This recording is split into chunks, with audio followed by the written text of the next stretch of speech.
Pour l'instant, j'ai aperçu quand même depuis quelques années une prise de conscience des personnes pour conserver son logement le plus longtemps possible. Soit qu'on a des problèmes de santé, soit c'est du vieillissement.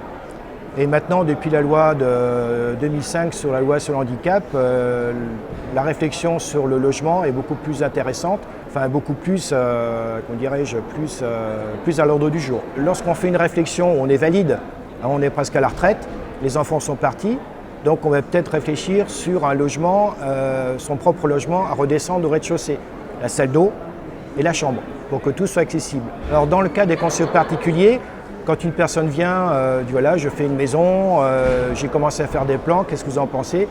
Je l'oriente d'une façon très diplomatique pour que la réflexion aille le plus loin possible pour que la personne vive le plus longtemps possible dans son logement. Quand je travaille au centre de l'Arche avec des ergothérapeutes où l'accident ou le problème de mobilité devient très important, c'est un projet subi, donc on n'est plus du tout dans l'étape de réflexion en préalable, donc on fait dans l'urgence. Et parfois le logement il n'est pas vraiment accessible. Donc on arrive à faire des choses, mais parfois c'est un peu au forceps. Et si on le fait déjà dès l'amont, l'aménagement est beaucoup plus pensé, réfléchi, et on reste dans son logement, on ne détruit pas le logement, parce que des fois de déplacer une cloison, un radiateur, le placo, etc., ça coûte des sous.